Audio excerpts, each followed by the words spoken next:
chapter number 15, and today we are going to discuss about molecular mass of polymers and biodegradable polymers. Okay, so first of all we'll see about molecular mass of polymer. So first topic is molecular mass of polymer. Molecular mass of polymer. Okay, polymer properties are closely related to their molecular mass, size and structure. It means all the properties of polymers, they depend on obviously molecular mass of polymer. Okay. Now, the growth of the polymer chain during their synthesis is dependent upon the availability of monomers. It means how many monomers are joined together and they form polymer. Based on that, how many monomers are joined together and form polymers, that is responsible for molecular mass of any polymer. Greater the number of monomers, greater will be molecular mass. Okay. Thus, the growth of the polymer chain during the synthesis is dependent upon the availability of monomers in the chain reaction. Thus, the polymer symbol contains chain of varying length. So, polymer, they will be having varying chain. They cannot have same number of monomer every time. The number of monomers will vary every time as the polymer form. Okay. Now, and because of that, because they are having varying chain length every time, we cannot calculate exact molecular mass of that polymer. So because of that, we need to calculate average molecular mass. So we need to decide average molecular mass of polymer that is dependent on the number of monomers getting involved. Okay, and the molecular mass of polymers can be determined by chemical method as well as physical method. Okay, now in our syllabus we don't have to discuss in detail about chemical and physical method. Okay, that is the part of NEET topic. So we are not going to discuss in detail about chemical and physical method to determine molecular mass of polymer. Okay, now we are going to discuss about second topic, biodegradable polymer. Today's second topic, biodegradable polymer. So the name of the topic itself suggests that those polymers which are degradable in environment, which means the bacteria present in environment are able to degrade the polymer. Okay, so a large number of polymers are quite resistant to the environmental degradation. So we must have seen that there are many polymers we come across in our daily life which are not degradable at all. So they are quite resistant to environmental degradation process and thus are responsible for the accumulation of polymeric solid waste materials. So the non-biodegradable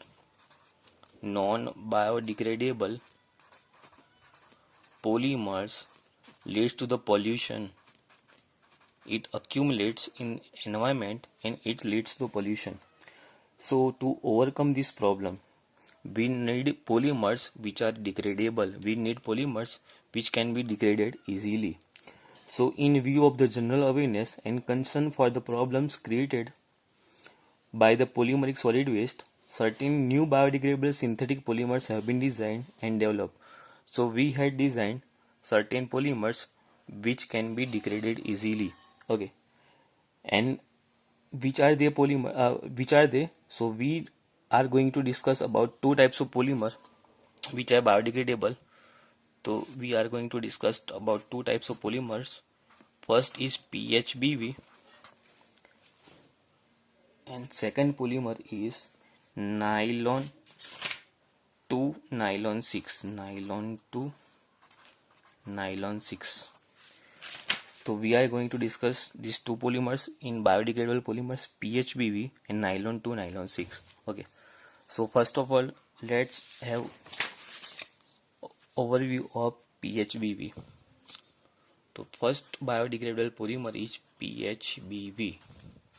Okay, full form of PHBV is poly beta hydroxy co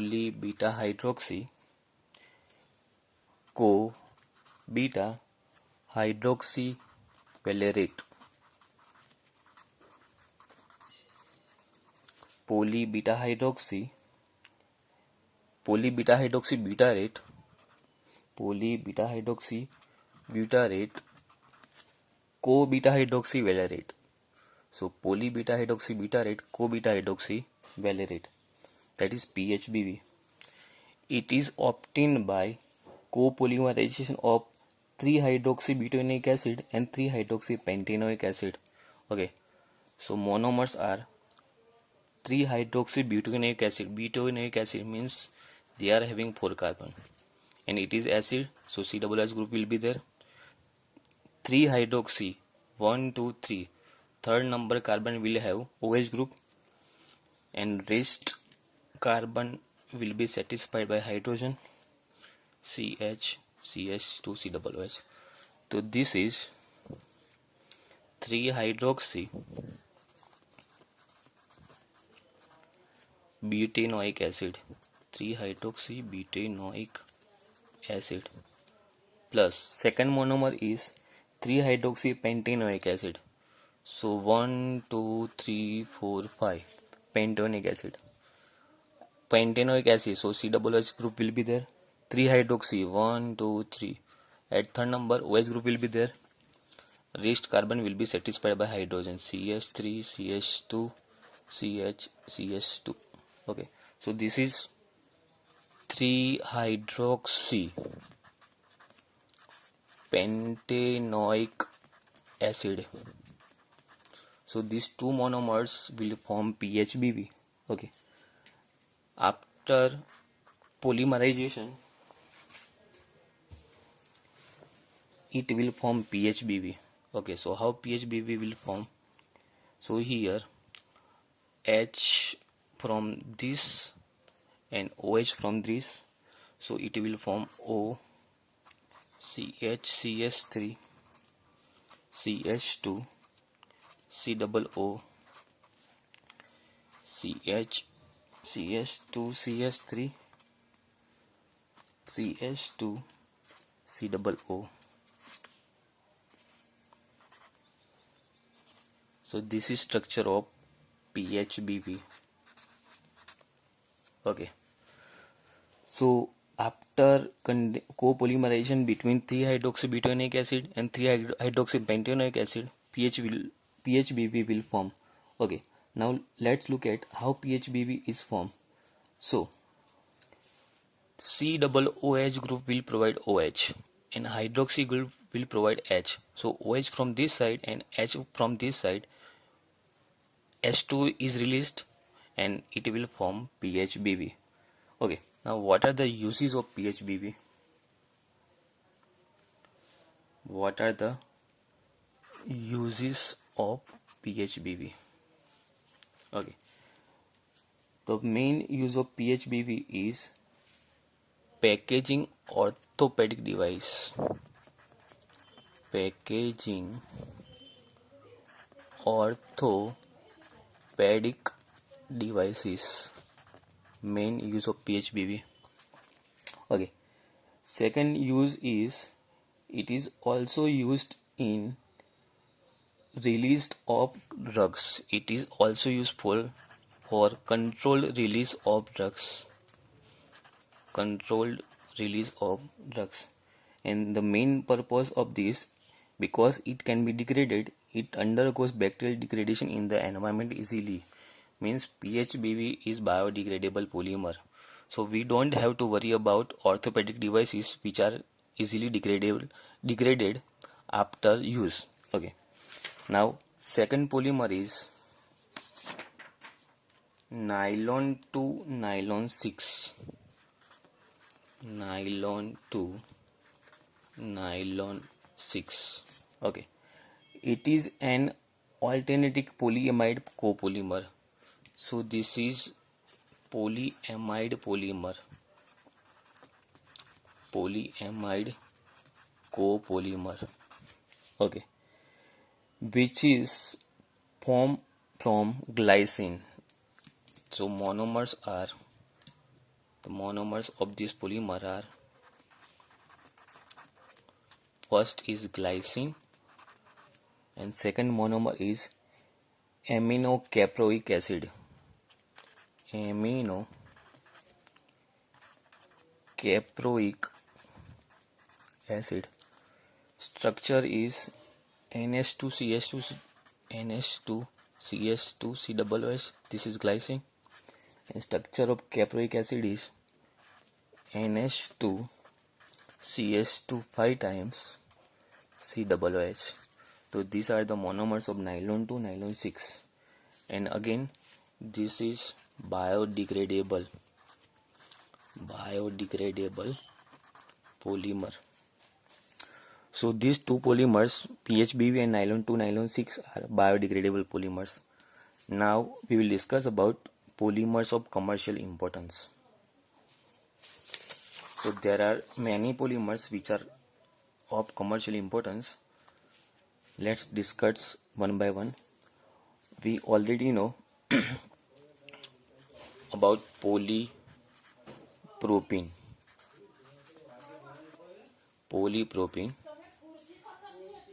Monomer is, this is polymer. The monomer of polypropene is obviously propene. And what are the uses? Uses are, it is used in manufacture of ropes, toys, pipes, fibers, etc. Second polymer is polystyrene.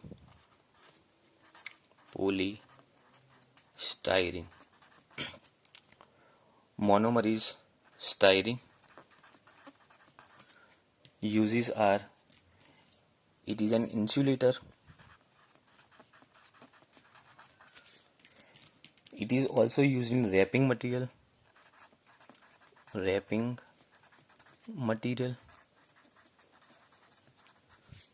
It is also used in manufacture of toys,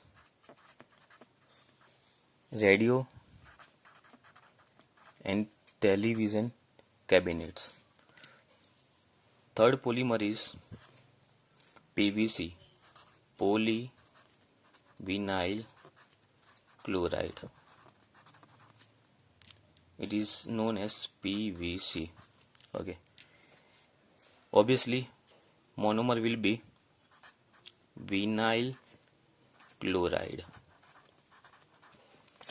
Uses of vinyl chloride are, they are useful in the manufacture of raincoats. They are also useful for handbags and vinyl flooring.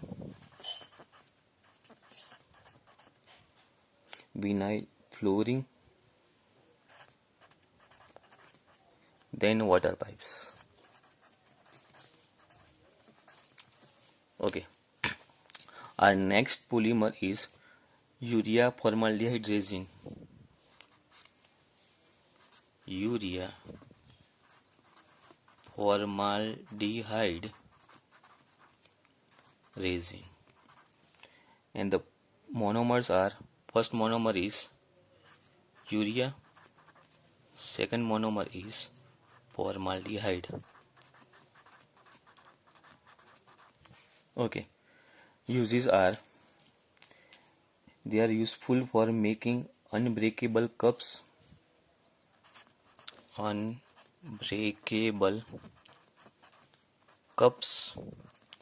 They are also useful for laminated sheets.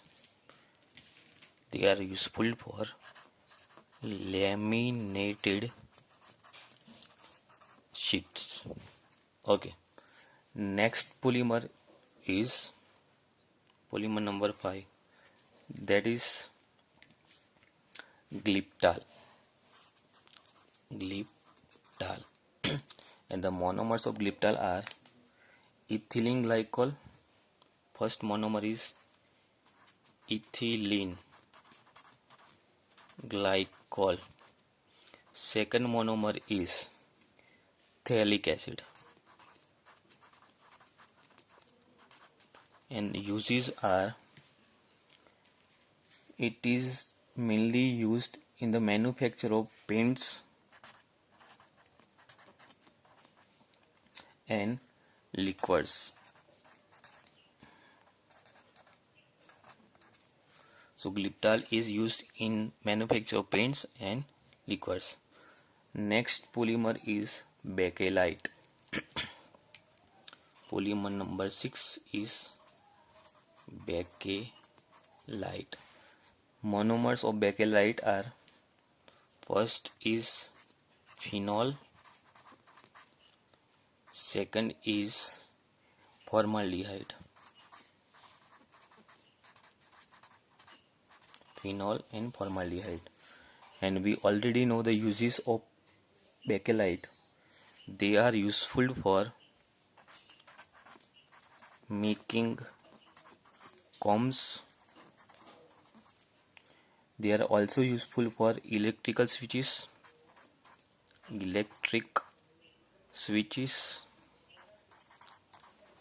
They are useful for making handles of utensils. And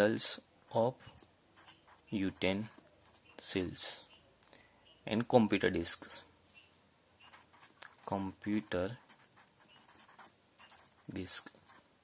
So these are the different polymers of commercial importance, their monomers and their uses. Okay, we'll revise the polymer and their uses because it is memory based topic, so we need to remember all the topics, all the monomers, all the uses. So we'll revise the topic. Okay, so first polymer that is of commercial importance is polypropylene. See, polymer is polypropylene. So poly means many, propene is obviously monomer. So there are many propene units, many propene monomers gets combined and it will form polypropylene. And the uses of polypropylene are, they are useful for manufacture of ropes, toys, pipes and fibers. Next polymer is polystyrene. So obviously styrene will be monomer. Okay, and we already know the structure of styrene. There will be CS double bond CS2 in benzene ring. Okay, the uses of polystyrene are, it is an insulating material, so they are useful for insulator, and obviously they will be useful for wrapping material. So wrapping material is prepared by polystyrene. Next polymer we already know about it. In 10th standard you must have studied about PVC, that is polyvinyl chloride. So obviously the monomer is vinyl chloride. We have already seen the structure of vinyl chloride. The uses of PVC is, they are useful for preparing raincoats. They are also useful for preparing handbags. They are useful in vinyl flooring. So in many cases vinyl flooring is done by PVC. In this use we already know PVC is mainly used in preparation of water pipes. Okay. Next polymer is urea formaldehyde resin, and the monomers are, first is urea, second is formaldehyde. Okay. We need to know that urea formaldehyde is hard, it is tough in nature. Their properties are, they are hard and they are resistant to environmental factors. So their main uses are, they are useful for preparation of unbreakable cups, the cups which can last longer. So they are preparing, they can be prepared to manufacture unbreakable cups. Okay. Second use of urea formaldehyde resin is, they are also useful for the preparation of laminated sheets. Okay. Our next polymer is glyptal. We had not seen glyptal in this chapter. This is the first time it has come over here. So next polymer is glyptal. You need to remember monomers of glyptal. Glyptal is formed by two monomers. First is ethylene glycol. We had seen structure of ethylene glycol. Second monomer is phthalic acid. The main uses of glyptal are they are used in preparation of paints and liquors. Okay. Our next polymer is bakelite. Bakelite we have already seen. Bakelite is prepared from two monomers. First is phenol and second is formaldehyde. In case of bakelite, we have already seen that in intermediate, Novolac is formed, and the Novolac is linear chain of monomers, and in bakelite these monomers will get cross-linked and it will form bakelite. And the uses of bakelite are they are useful for the preparation of comps. They are also useful in preparation of electrical switch. The main use of bakelite is handles of utensils are prepared by bakelites because they are resistant to heat and they are resistant to environmental factors. Many computer desks have been prepared by bakelite. So these are the uses of bakelite. So you need to remember all the polymer, their monomer and their uses. Structure of monomer have already been discussed, so we are not discussing structure over here. You already know the structure of these monomers and their polymers. Okay, so today we have discussed total 3 topics: molecular mass of polymers, biodegradable polymers, and polymers of commercial importance. So you need to remember these topics for MCQs, and PHBV is important topic for board exam. PHBV have been asked in previous exams many times, so please remember this topic. The monomers of PHBV are 3-hydroxybutanoic acid and 3-hydroxypentanoic acid. 3-hydroxybutanoic acid and hydroxypentanoic acid will combine, copolymerization will occur and it will form PHBV. Please remember the uses of PHBV. The main use of PHBV is packaging orthopedic device and release of drugs. So these are the topics of importance, and this is the end of chapter polymer.